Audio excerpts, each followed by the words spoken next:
Gloria a Dios, amén. Dios le bendiga nuevamente. Damos gracias al Señor porque en el día de hoy nuevamente nos da el privilegio de estar aquí en el templo. Es una bendición poder adorarle, glorificarle porque Dios ha sido bueno para con nosotros. Hemos pasado una semana donde yo creo que aquí todo el mundo comió, todo el mundo durmió, todo el mundo bebió. El que trabajó, trabajó, el que durmió, durmió. Pero todos tuvimos la bendición del Señor. Su presencia fue real en nosotros. Y hoy, en gratitud, estamos aquí para honrarle a Él por su misericordia. Y le voy a invitar a que estén de pie, si son tan amables, y que volvamos a la porción bíblica que estamos utilizando como base para la predicación.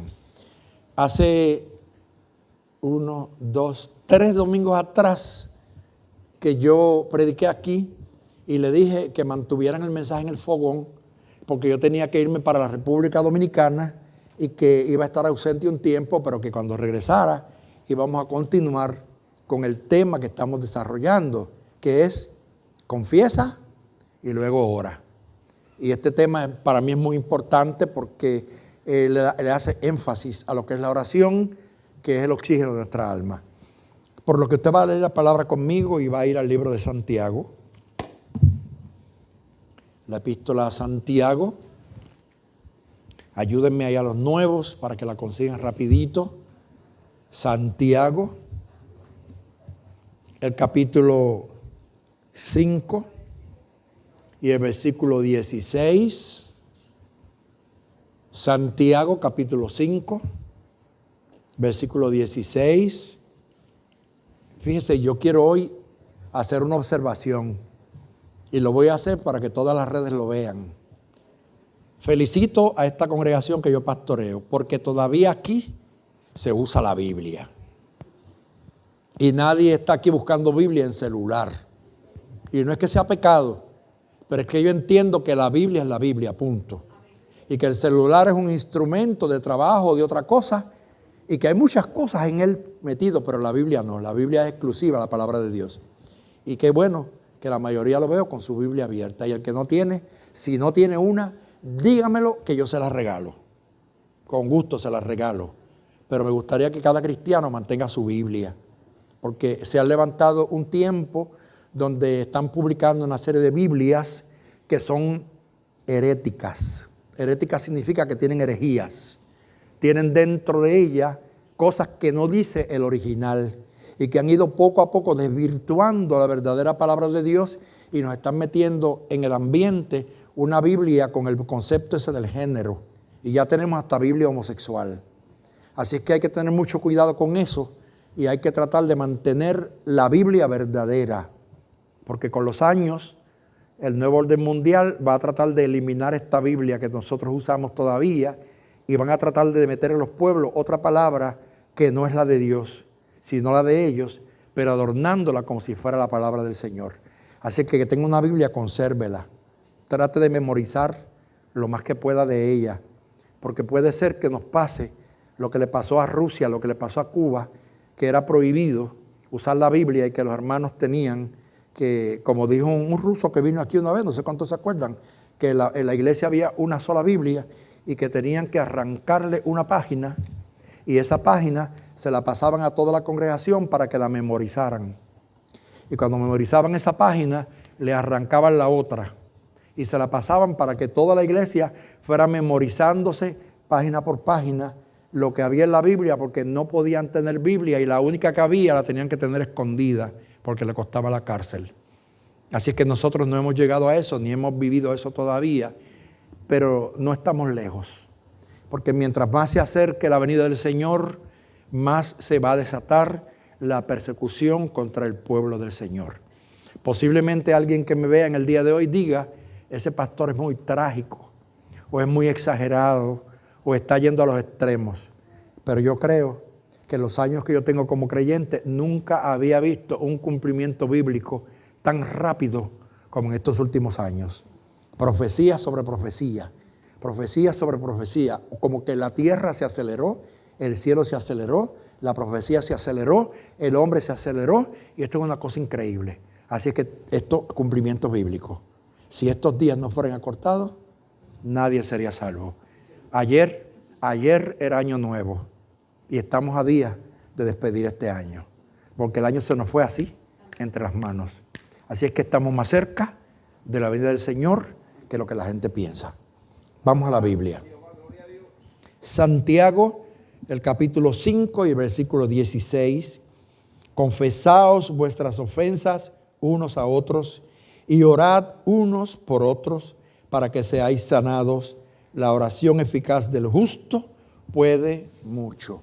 Señor, como en las veces anteriores, yo me presento a ti simplemente como lo que soy, un hombre lleno de faltas, de defectos, pero que tú me has dado virtudes y sobre todo perdonaste mis pecados y me llamaste a predicar el Evangelio.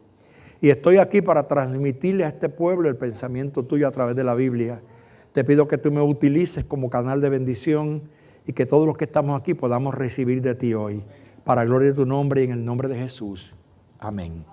Puede sentarse y puede alabar al Señor con libertad. En el segundo capítulo de este mensaje estuvimos resaltando la figura del profeta Elías, que fue mencionado en la palabra, cómo es que siendo un hombre semejante a nosotros, lleno de debilidades, hizo milagros tan grandes, porque oró, porque la oración es efectiva. Hoy yo quiero empezar diciéndole que hay diferentes formas para que nuestra oración sea eficaz, para que tenga eficacia. Y la número uno de ellas es que debemos estar en comunión con Dios. Comunión significa en un acuerdo con Él, que no haya barreras intermediarias entre Dios y yo. El libro de Efesios, el capítulo 6, versículo 18, mire lo que dice. Orando en todo tiempo, con toda oración y súplica en el Espíritu, y velando en ello con toda perseverancia y súplica por todos los santos. Así que cuando yo me mantengo orando en todo tiempo, significa que estoy preocupado por mantener esa comunión que existe entre Dios y yo, para que nada la rompa. Porque cuando usted pasa un día sin orar o 2 días sin orar, sinceramente a mí me pasa, usted siente como que se ha alejado de Dios. Se siente como más vulnerable al pecado. Siente que esa paz interior como que se quebranta. Y es necesario que nos mantengamos a orar. Y estoy orando, estoy hablando de esa oración eficaz. No de esa oración simplemente rutinaria que hacemos en la mañana. Aquí me presento, Señor, voy al trabajo, cuídame. O aquí voy, Señor, a dormir, vela por mí. No, esa oración de la que habla Pablo a los Efesios, que le dice que la hagamos en el Espíritu, que la hagamos en todo tiempo. Y usted dirá, es que es imposible, porque ¿cómo yo voy a orar en todo tiempo? No es que yo voy a estar las 24 horas orando, porque yo necesito comer, yo necesito dormir, yo necesito trabajar. Pero la expresión en todo tiempo significa que nuestra comunión y nuestra oración con Dios sea que no se interrumpa por nada de lo que nos pueda alejar de Él. Que sea una comunión constante, no en el tiempo cronos, que ya usted entiende, sino en el tiempo kairos. En el tiempo que no lo cuento por minutos y segundos, sino en el tiempo de Dios, que es que hoy yo esté en paz con Él, que mañana esté en paz con Él, que durante el día tenga paz con Él, que en la noche tenga paz con Él y en todo tiempo pueda tener acceso al trono de la gracia. Es muy importante que nosotros aprendamos esto y que lo hagamos perseverando y suplicando por todos los santos. Y como yo expliqué ya en otro mensaje, no se refiere a los santos de la Iglesia Católica, se refiere a los santos salvados, a aquellos que Cristo lavó con su sangre, que son los verdaderos santos. Así que yo tengo que buscar la comunión con el Señor. Pero hay algo que quebranta la comunión. Y el libro de Isaías, el capítulo 59, versículo 2, nos enseña que el pecado es el que levanta una barrera entre Dios y nosotros. Entonces, cuando hay pecado, esa barrera entre Dios y nosotros causa lo que llamaríamos secularmente un cortocircuito. Usted sabe que cuando hay un cortocircuito, las cosas de la casa se apagan, como que se quema, se acaba la electricidad. Pues puede pasarnos así. Isaías dice, vuestras iniquidades han hecho división entre vosotros y Dios, y vuestros pecados han hecho ocultar de vosotros su rostro para no oír. Dios le está hablando al pueblo de Israel y nos está hablando también a nosotros. Iniquidades son las obras de los inicuos, de aquellos que hacen lo contrario a lo que Dios establece en su palabra. Y esas cosas son pecado. Entonces, cuando una persona vive en pecado, la comunión con Dios se quebranta. Yo pregunto, ¿cuántos aquí han pecado? Ahora pregunto, ¿cuántos han pecado después de haberse convertido? Porque antes de convertirse, todo el mundo era pecador. Pero después de convertirse, ¿cuántos han pecado? ¿Están asustados? Pues mire, yo he pecado. Yo he pecado, sí. Y el que me diga aquí hoy que no ha pecado, le voy a decir en la cara, tú eres un mentiroso. O tú eres una mentirosa. Porque pecamos con palabras, pecamos con hechos, aún con nuestros pensamientos, que a veces son pensamientos inicuos. Ofendemos a Dios. No hay uno que en un momento dado de la vida, bajo una situación tal vez de ira, de coraje, no diga algo que a Dios no agrada. Y eso es pecado. Ahora, el pecado rompe esa comunión con Dios. Pero ¿qué pasa? Que el apóstol Juan, cuando nos habla ya en sus epístolas, nos dice, hijitos, no pequéis. Es el consejo, ¿verdad? Pero si alguno ha pecado, abogado tenemos para con el Padre, a Jesucristo el justo. Y lo voy a explicar con una ilustración de electricidad. Usted tiene un aparato que está funcionando, de momento lo desconecta y se apaga la luz y se fue la corriente. Pero rápido usted lo conecta de nuevo y ¿qué sucede? Vuelve otra vez y prende. Pues así es nuestra vida. Hay momentos en que una debilidad, una falta, nos bloquea la comunión con Dios, como que nos rompe ese contacto. ¿Cuál es nuestro deber? Ir al abogado inmediatamente, ir al abogado y decirle, Señor, he pecado, te he fallado, perdóname. Nos conectamos otra vez. Ahora, lo triste es cuando usted se desconecta y se queda desconectado. Y hay gente que el enemigo le juega en la mente y cuando cometen una falta o ofenden a Dios, lo primero que el diablo dice, no vayas más a la iglesia, quédate en tu casa porque la gente te va a señalar. A mí que me señalen. El que tiene que ver con la relación entre Dios y yo es Dios mismo. El que te señale está pecando, porque la Biblia dice que ninguno de ustedes puede juzgarme a mí. Y yo no puedo juzgarte a ti tampoco porque el único juez es Dios. Así que por lo tanto yo tengo que aprender que el yo juzgar a mi hermano ya me hace pecar. Así que mejor no lo juzgo, sino que voy a orar por él para que Dios lo restaure. Si la comunión se está rompiendo, inmediatamente voy a su presencia porque la oración eficaz del justo puede mucho, incluyendo el reconectarme con Dios. Eso es muy importante, hermanos. Luego, fíjese bien, cuando usted se hace un autoexamen y confiesa su condición, eso quita la barrera. Quita la barrera. Mire lo que dice la Biblia en Juan capítulo 15, versículo 17. Estos mando que os améis unos a otros. Y esta es la confianza que tenemos en Él, que si pedimos alguna cosa conforme a su voluntad, Él nos oye. Así es que la oración es eficaz. Y cuando de momento yo confieso ante Dios mi falta, Él vuelve a restituir mi condición con Él. Si no fuera así, no hubieran cristianos en la tierra. Porque por ser humanos, a cada rato le fallamos. Entonces en su misericordia, Él nos dio ese maravilloso instrumento que es la oración. Que es una herramienta poderosa que cuando yo voy al trono de la gracia, yo subo y su presencia me llena. Su bendición me toca. Nosotros tenemos que orar y el segundo punto que quiero ver es que lo primero que examino es si estoy en comunión con Dios. Y lo segundo que tengo que ver es si estoy orando de acuerdo a la voluntad del Señor, que es lo que acabo de leer. Si nosotros pedimos de acuerdo a su voluntad, pues entonces, ¿cómo es que oramos de acuerdo a su voluntad? Primeramente, conociendo su palabra. Yo nunca puedo orar y tú nunca puedes orar violando la palabra de Dios. Hay gente que ora y lo que ora está en contra de la Biblia. Pues eso es perder el tiempo. Eso es perder el tiempo. Yo tengo que orar al Señor por misericordia.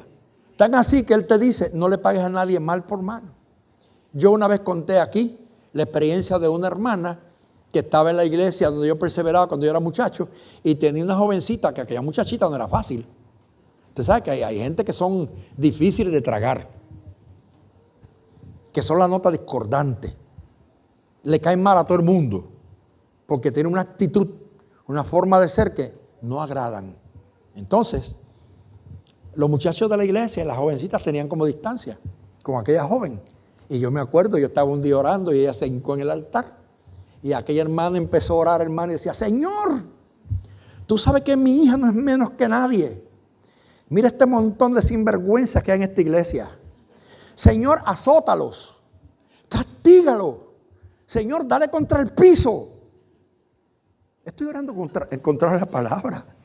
O sea, ¿cómo yo voy a pedir a Dios que Dios dé contra el piso a la gente, que azote a la gente, que mate a la gente? Voy a orar por su misericordia. Dios sabe lo que va a hacer con cada cual. Que a veces le pide a Dios cosas que Dios nunca se las va a dar. Porque se van por encima de la palabra. Y comienzan a pedir cosas que, como yo digo aquí, Dios no te da lo que tú necesitas, sino que te da lo que te conviene. Porque hay muchas cosas que son necesarias, pero es mejor que no te las dé. Y recuerdo en mi juventud de una persona que le pidió un carro al Señor. Porque hoy en día en nuestras casas tenemos una bendición tan grande en Puerto Rico que dicen que hay que más carros que gente. Porque hay más millones de vehículos en Puerto Rico que los millones de gente que tenemos. Y eso es verdad. Porque en una sola casa a veces hay 4, 5, 6, 7 carros. Y eso pasa en casi toda la familia. Pues ¿qué sucede? Que antes no era así. Antes tener un carro no era una necesidad, sino que era un lujo. El que tenía un carro era porque tenía lujo para poder tener el carro. Aunque lo necesitara, solamente los pudientes podían tener un carro. Yo me acuerdo de mi infancia, que en el barrio donde me quería había solamente un carro que tenía un señor del barrio. Y cuando se enfermaba la gente, ese era el que lo llevaba al hospital. Cuando hemos ido a parir, ese para el hospital. Ahora ese era el sirviente de todo el mundo porque no había nadie que tenía carro.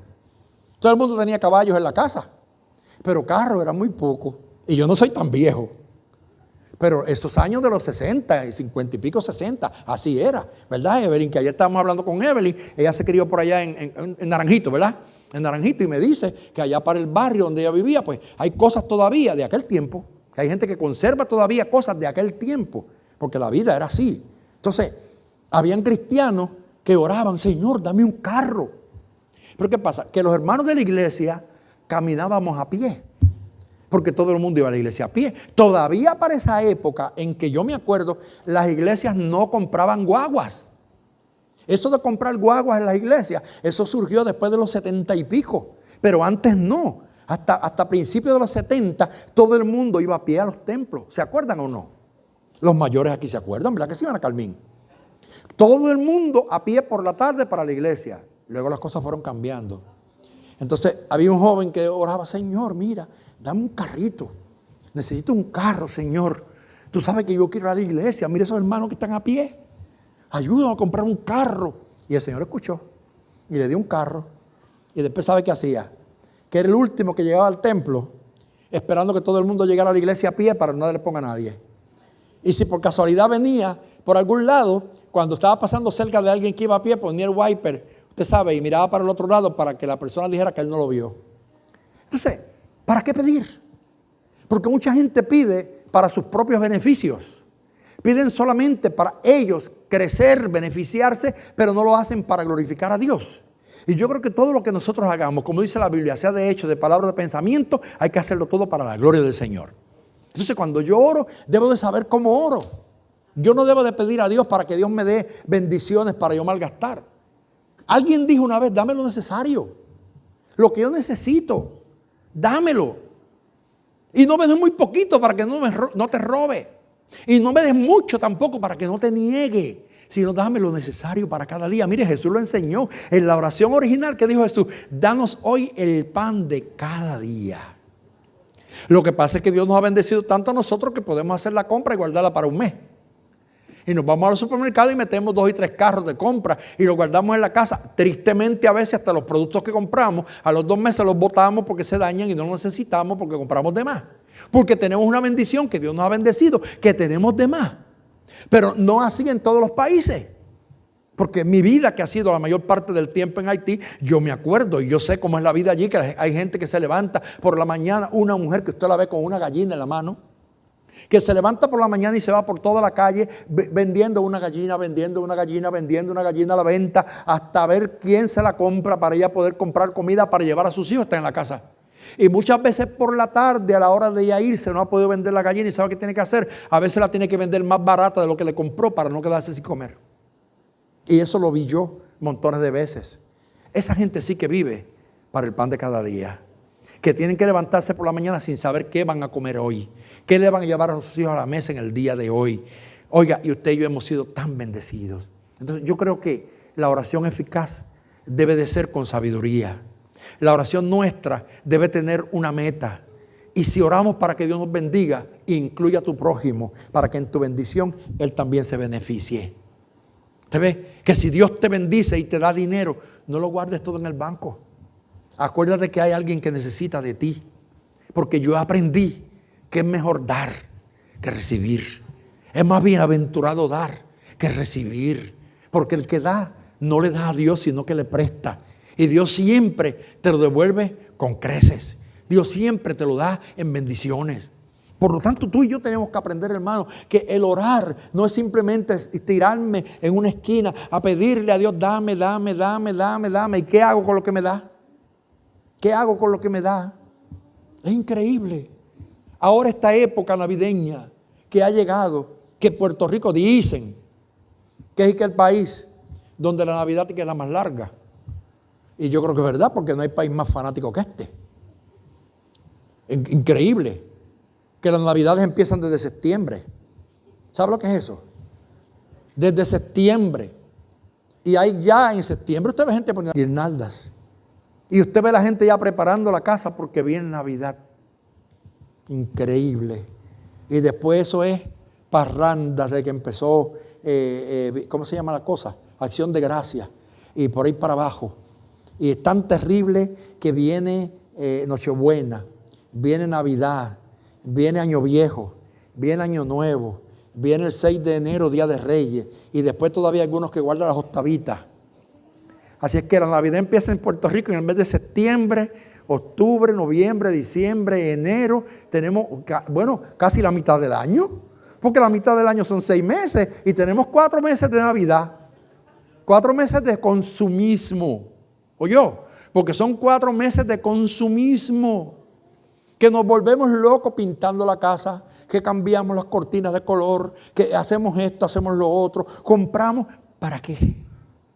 Porque cuando pasó la fiesta, usted ve los zafacones llenos de bombillas.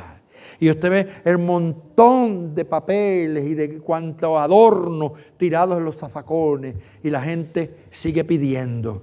Y Dios en el cielo mirando cómo es que la gente desperdicia las bendiciones que Él le ha dado cuando hay otros que están esperando. Ayer yo le decía a Candy, yo nunca he sido malgastador de dinero, yo compro lo necesario. Pero Dios me ha bendecido mucho y hay mucha gente que nos ama y que nos regalan cosas bonitas. Estábamos bregando en el gabinete, yo veía un montón de canister que nos han regalado, de gente que hacía, ¿cómo se llama? Cerámica, artesanía, y a veces están en la gaveta guardados. Yo lo que hago es que de cada tiempo saco uno y guardo otro, usted sabe. Y yo le decía a Candy, ella y yo solitos en casa limpiando antes, decía: Candy, mira qué cosa tremenda. Nosotros tenemos aquí adornos que nos han regalado y artesanías que nos han regalado y los podemos cambiar cuando queremos. Pero me acuerdo aquella vez que estaba yo en Côte d'Ivoire, en Haití, y de momento habíamos llevado una extensión para poder tener energía eléctrica con una planta que teníamos. Estábamos construyendo el templo y se nos fundió una bombilla. un bombillo, como dicen en República Dominicana o en Venezuela. Aquí decimos bombilla. Y cuando se fundió la bombilla, yo la cogí y la boté. Porque una bombilla fundida, ¿para qué sirve? Y yo vi un montón de haitianos que se fueron corriendo a buscar la bombilla. Y cuando buscan la bombilla, yo le digo, ¿y para qué ustedes quieren esa bombilla? No, para ponerla en mi casa. Y yo le dije, pero es que eso no alumbra si no tiene energía eléctrica. Aquí alumbraba porque tenemos una planta, pero ahí en su casa no hay energía porque no había energía en todo el sitio. ¿Y sabe qué me dijo él? No hay problema, pero yo la amarro con un hilito, la cuelgo del techo y adorno mi casa. Y esa es una decoración, una bombilla fundida. Y recuerdo que llevamos jugo Tan, y sin hacer promoción al jugo Tan, ¿verdad? Porque ahora pues todo es...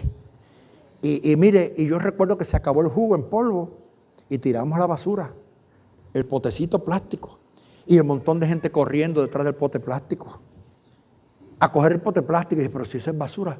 Y uno me dijo, no, para usted es basura. Aquí yo voy a ordeñar la vaca. Otro me dijo, aquí yo voy a echar la miel de las abejas cuando yo las encuentre. Y cada uno le encontró un montón de usos a un pote plástico que nosotros botamos. ¿Sabe, hermanos? Posiblemente el que me vea o el que me escuche hoy piense, ese pastor es medio aburrido y está contando cosas que no alegran el alma. Yo estoy hablando de realidades que vivimos hoy en día y que mientras muchos países del mundo tenemos una bendición grande de que el evangelio llegó. Porque Puerto Rico es lo que es, no es gracias a Muñoz Marín, ni es gracias a los Estados Unidos. Puerto Rico es lo que es porque llegó el evangelio un día. Cuando este país estaba hundido en la religión y estaba hundido en el paganismo y estaba hundido en la brujería, y llegó el evangelio a través de unos misioneros que llegaron y comenzaron a predicar, y los prostíbulos empezaron a cerrarse y los centros espiritistas empezaron a cerrarse, y Dios dijo, yo voy a bendecir a esa pequeñita isla que somos tan insignificantes en el mapa del mundo y que nos llamaron la isla del Cordero. Y Dios empezó a darnos una bendición tremenda. Y Puerto Rico se convirtió en una mina de pastores, de predicadores, de misioneros, que para la gloria de Dios me incluyo en ellos. Y que llegó una época, para la época de los 60, 70, que si usted iba a la Tierra del Fuego en Argentina, allí habían puertorriqueños predicando el evangelio. Y si usted iba a Europa, en Europa usted encontraba puertorriqueños. Y usted ve la República Dominicana, ¿quién le evangelizó? Puertorriqueños. Y usted va a Haití, y en Haití, por allá a principios de los años 30, ya estaba el reverendo Francisco Sánchez de la Iglesia de Dios Pentecostal levantando iglesias en la República de Haití. Y gran parte de América Central todavía hay montones de puertorriqueños predicando la palabra de Dios. Y este país, para la gloria de Dios, ha dado hombres como Gigi Ávila, un hombre de tantos quilates en el Señor.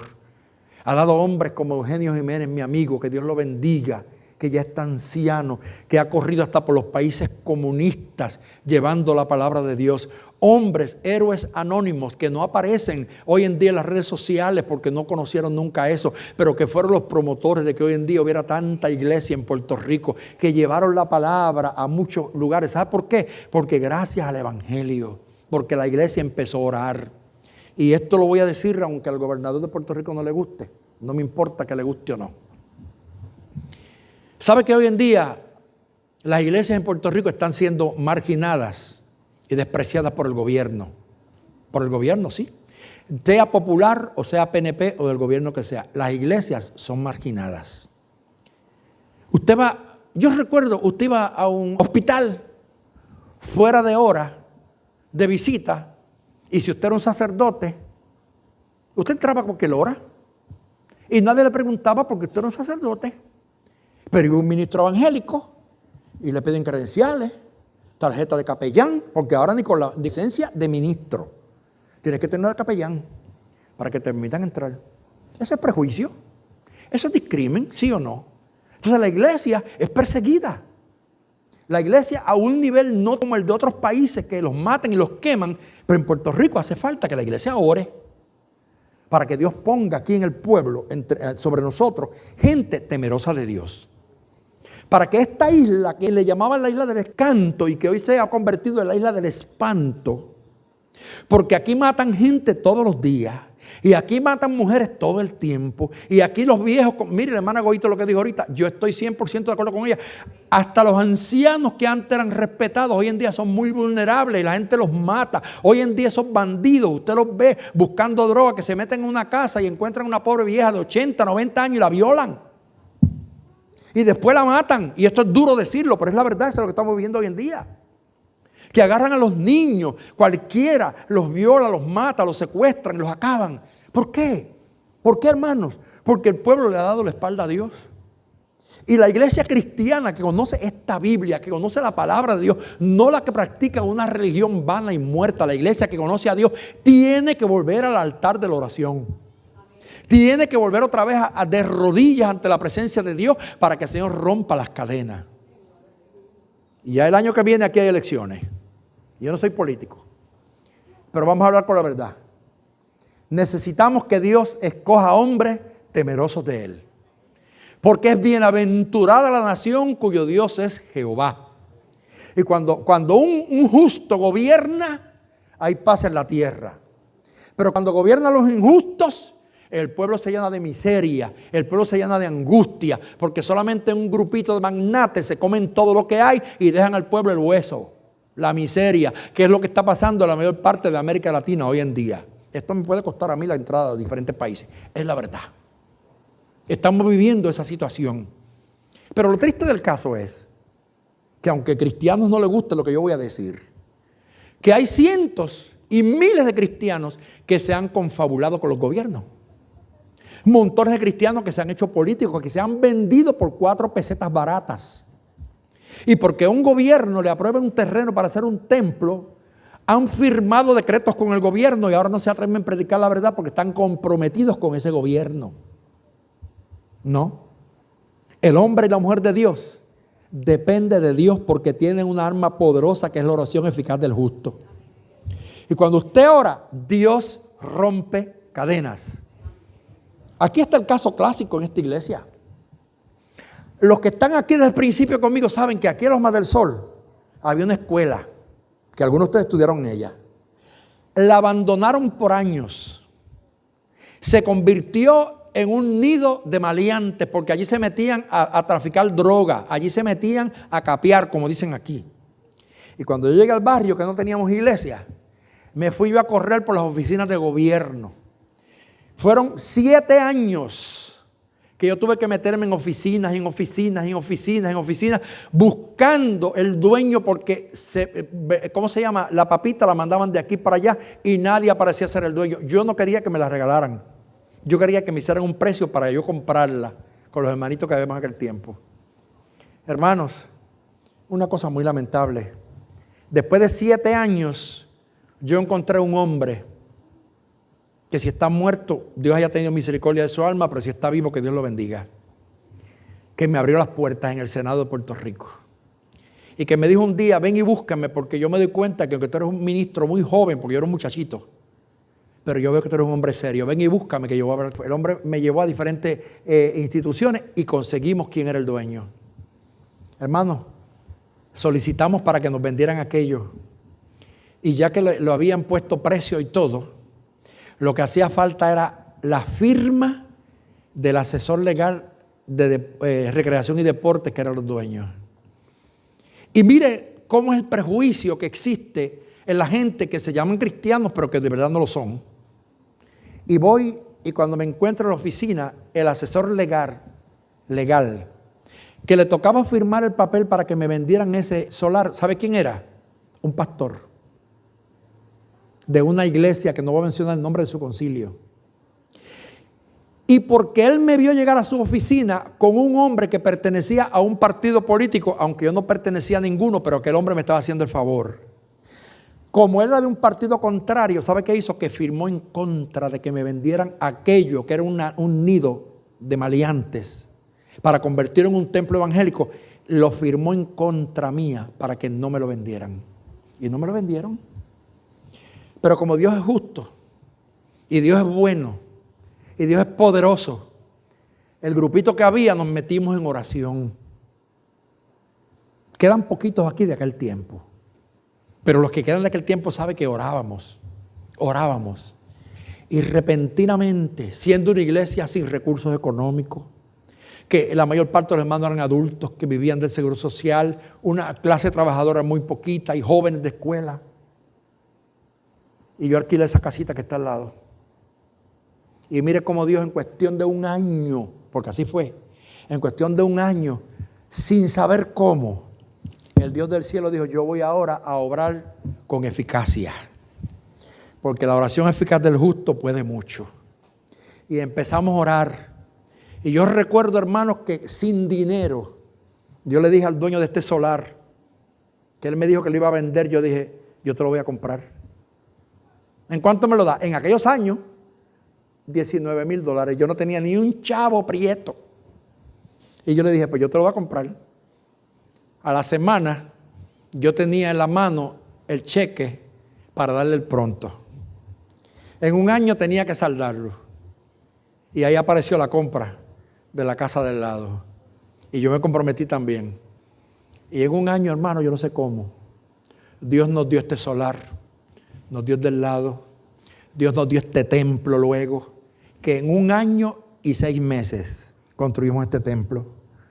Y lo que había en el fondo eran $48 cuando empezamos este templo. Pero la iglesia oraba día y noche. Necesitamos un templo, Señor. En 18 meses, 1 año y medio, se construyó este templo. Nos dio Dios la casa, nos dio Dios el templo, nos dio todo ese solar por ir para abajo para el parking, que tenemos ese parking grandioso. Mira, hermano, Dios nos bendijo. No fue por el gobierno, fue porque esta iglesia es una iglesia que sabe orar. Y que la palabra me dice a mí que lo que yo pida al Padre en el nombre de Jesús, no dudando, si está en su plan y en su voluntad, Él lo va a hacer. Pero ¿por qué ha fallado la oración para muchos hoy? Porque oran a Dios, pero confían en el hombre. Dependen del hombre. Cuando tú estés enfermo, el médico te dice que te vas a morir. No creas en lo que te dice el médico, ni creas que es la medicina o la pastilla la que te va a quitar tu enfermedad. Créele primeramente a Dios, porque hay gente que tomando todos los medicamentos se mueren y muchas veces tú no has tomado ni uno, ya Dios te sana. Entonces, la oración eficaz del justo significa mucho. Yo tengo que aprender que tengo que estar en contacto, en comunión con Dios. Yo tengo que mantenerme en acuerdo a su palabra. Gloria sea al Señor. Mire, voy a terminar diciendo el por qué es que muchas veces la oración no es eficaz. Porque existen 5 pecados los cuales debemos estar alerta. Número 1, no confesar. Hay quien no confiesa. Hay quien peca y no confiesa. Y yo aclaré en el primer mensaje, no es que tú publiques tu pecado, es que tú ante Dios te arregles. Entonces, cuando tú no confiesas, ¿qué dijo David? Mientras callé, ¿completen el versículo? ¿Complétenlo? Mientras callé se envejecieron mis huesos porque no había confesado. Ahora, cuando David confesó y reconoció que había fallado a Dios, Dios lo sanó, Dios lo bendijo, Dios lo levantó. Y hay gente que viviendo en un pecado que los está matando por dentro y que no se lo confiesan a Dios. Hay gente que han ofendido a un hermano. ¿Saben qué hermano o la hermana de la iglesia están heridos o un familiar? Pero ellos prefieren morirse con ese rencor, con esa morriña por dentro en vez de pedir perdón. Es pecado no confesar. Si ofendiste a alguien, si le fallaste a alguien, pídele perdón. Y cuando tú pides perdón, es que tú te vas a liberar. Porque tú eres el que te libera. No es aquel, eres tú el que te libera cuando tú perdonas y cuando tú eres perdonado. Así que es muy importante. Número 2. Segundo, es no estudiar. No estudiar que la palabra. Porque cuántas aberraciones hoy vemos por ahí. No ha habido en la historia de la iglesia un tiempo más errático que el tiempo nuestro. Donde usted ve todos los días montones de pastores y de gente por ahí predicando una de disparates. Antier le decían los hermanos aquí el miércoles que vi un hombre por ahí por las redes diciendo, la Biblia dice que Cristo no tuvo pecado. Pues sí, Cristo tuvo pecado. Y él discutía que sí, Cristo tuvo pecado porque la Biblia dice que por nosotros tuvo pecado. Y él dijo, no, pues él tenía pecado, él fue a la cruz lleno de pecado y se llevó todos los pecados y subió al cielo lleno de pecado. Eso no es bíblico. Eso no es bíblico. Es un texto fuera de contexto. Porque la Biblia dice que él fue tentado en todo, pero no pecó. Él no falló. Él cargó el pecado tuyo y se lo llevó al Padre, lo clavó en la cruz. Pero no el pecado de él, porque él nunca pecó. Así que es imposible, hermano.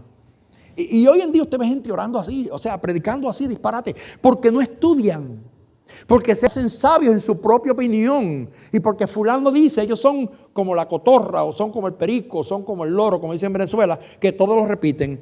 Y porque aquel lo dijo, yo lo repito, yo lo repito, lo repito. Y de un disparate convierten en 50 disparates más. No, usted tiene que estudiar la Biblia.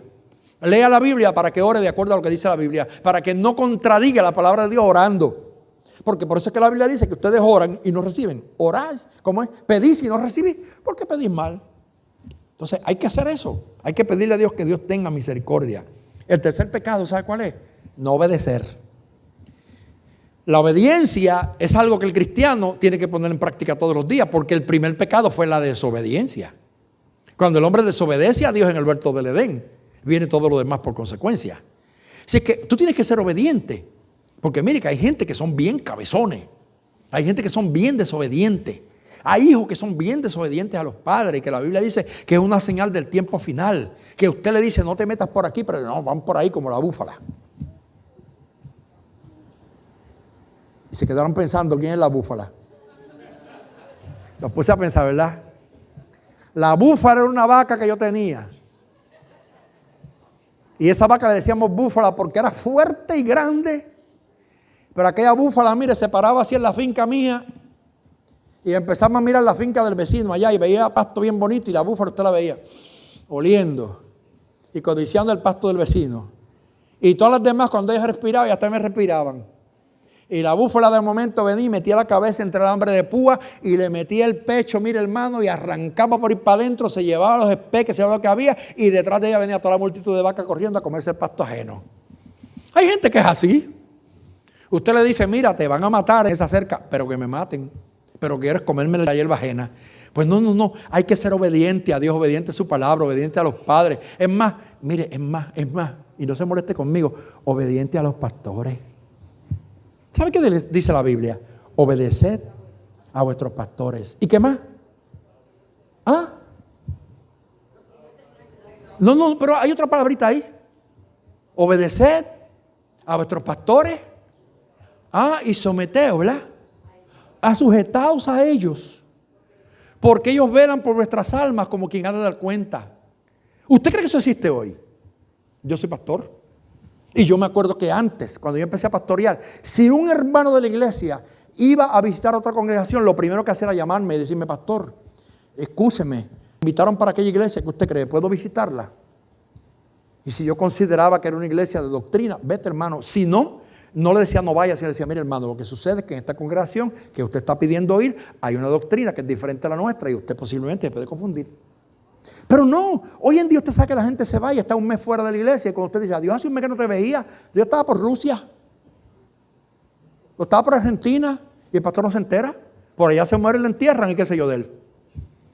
Y después se enferman y le está malo que uno lo sepa. Cristianos que se enferman y no quieren que la gente sepa que están enfermos. ¿Pero por qué no? Dime si estás enfermo por llorar por ti. Pero si yo no lo sé y no te visito, después no digas, ay, en mi iglesia no hay amor. En la iglesia no hay amor porque me enfermé y no me visitaron, pero yo no soy adivino. ¿Verdad que no soy adivino? Es como una vez una persona que vino aquí, se fue atribulado de la iglesia porque me dijo, mira que mi esposa se fue triste porque ella quería cantar un himno y no le dieron parte. Y yo le dije, pero ¿tú se lo dijiste que está dirigiendo? No. ¿Me lo dijiste a mí? No. Pues ni el que dirigió ni yo somos adivinos. Si la persona vino con el deseo de cantar, lo primero que tenía, venido de mí, venido del que está dirigiendo, hermano, tengo el deseo de cantar un cántico hoy, no se le va a negar la oportunidad porque en esta iglesia aquí participa todo el mundo. Pero después no te vayas de la iglesia diciendo, yo me fui porque no me dan parte. No, obedeced al pastor. El hombre que Dios llamó, porque ese hombre fue ungido por Dios. No es un muñeco, no es un payaso, no es un gobernador, no es un empleado, es una persona que Dios llamó. Y tú le debes un respeto. Se acabaron los amenes. Porque yo nunca hablo así, ¿verdad? Pero esa es la verdad. Es la verdad. El tiempo cambió. Y hoy la gente vive como en el tiempo de Jesús, como ovejas que no tienen pastor. Cada cual camina por donde quiere, cada cual cree como quiere, cada cual hace lo que quiere, porque ellos se sienten mayores de edad. Porque hay lo que llaman hoy en día la época del empoderamiento, donde todo el mundo se empodera. Usted no ve que hoy en día el mundo es y que de las mujeres empoderadas. Y todas estas pastoras nuevas, no, porque hay que empoderarse. Las mujeres se empoderan. Ahora las mujeres mandan, las mujeres gobiernan, las mujeres manejan el dinero, le dan bofetas a los hombres, le dan una patada por donde quiere y así se acabó. Pero eso no es bíblico. Vamos a la Biblia. Vamos a la Biblia. Oiga cómo se acaban los amenes. Pero vamos a la Biblia. ¿Qué dice la Biblia? Que el hombre es cabeza del hogar. Y como yo siempre digo en las ceremonias que yo caso, ya hace tiempo que ya no caso. Casé más de 500 y me cansé de casar. Porque uno casa y después la gente se divorcia, pues ya no caso más, ¿para qué? Pero yo siempre digo, mire, cuando Dios hizo a la mujer, no la sacó de la cabeza para que no gobernara al hombre. Tampoco la sacó de los pies para que el hombre no la pisotee. Se la sacó de la costilla que está pegada al corazón para que la ame. Y el mismo apóstol dice, marido, amad a vuestras mujeres en el Señor. Y le dice a la mujer, obedeced a vuestros maridos. El plan bíblico es perfecto. Si las cosas funcionan como son, todo va bien. Todo va bien. Qué tremendo, ¿verdad que sí? Yo a veces me da como un poquito de, así, como un malestar. Cuando invito a un hermano y me dice, para cualquier trabajo, y dice, déjeme pedirle permiso a mi esposa. A ver si mi esposa me deja ir. Bueno, gracias a Dios, señor Margo Pérez. Todos los días bendiga a Dios por Candy. Candy, Dios te bendiga, te amo, nunca cambie. Pedirle permiso. No, una cosa es informarle. Usted le informa, mire, tengo tal plan, esto y lo otro, y nos ponemos de acuerdo. Pero pedir permiso, y si la esposa dice, no va, tú no vas para tal fiesta, tú no vas para tal sitio. No, tú tienes que aprender que hay un orden bíblico, todo tiene un orden bíblico. Así es la iglesia, porque la iglesia, el matrimonio es símbolo de la iglesia. La unión del esposo con la esposa es símbolo de la unión de Cristo con la iglesia. Entonces, de la misma forma que debe funcionar mi casa, debe funcionar la iglesia del Señor. Dios puso pastores para dirigir la iglesia, Dios puso un hombre para dirigir una familia, porque todo tiene un líder, todo tiene una cabeza, si no las cosas no funcionaran. Entonces, hay que volver a orar. Cada día hay que volver a orar, Señor, por las cosas donde deben estar. Ubica todo en su lugar, porque estamos viviendo en un mundo, es más, acéfalo. ¿Sabe qué es acéfalo? Sin cerebro. Estamos viviendo en un mundo sin cerebro, donde el cuerpo camina para acá, para allá. El hombre no sabe si es hombre o mujer, la mujer no sabe si es mujer o es hombre, el hijo no sabe si es hijo o papá, porque los nenes le dan una pela a los papás y los nenes una pela a la mamá, y el mundo está patas arriba. Una cosa increíble, porque se dejó de orar. Hay que orar. Mire, hay que obedecer. Cuarto, lo primero le dije que es un pecado no confesar, no estudiar la Biblia, no obedecer, no pedir de acuerdo a la voluntad de Dios. Y número 5, infiltrarnos en los deleites personales antes que las cosas del Señor. Por eso es que Santiago 4:4, ¿qué dice? O almas adúlteras, ¿no sabéis que la amistad con el mundo es enemistad contra Dios? Cualquiera pues que sea amigo del mundo se constituye en enemigo de Dios. Así es que glorificamos al Señor en nuestra vida y la iglesia de hoy vuelve al altar. El pueblo de Dios debe de volver a la oración. Si queremos ver la eficacia de la oración, tenemos que obedecer su palabra, cumplirla, someternos a ella y pedir de acuerdo a la voluntad del Padre. No para nuestro beneficio, no para nuestros deleites materiales, sino para glorificar el nombre del Señor. Porque eso es así, hermano. Dios le bendiga, Dios le guarde. Y todo el que esté alegre, diga un amén. Y todo el que esté triste, quédese callado. Dios le bendiga. Si está triste, venga que yo oro por usted. Porque si está alegre, la Biblia dice, cante alabanza. Y si está triste, ¿verdad que haga? Hay que orar por él. Si está enfermo, pues haga oración. Si es que como todo el mundo está contento, pues gloria a Dios. Si hubiera alguien que necesita oración, puede pasar al altar y vamos a orar por usted.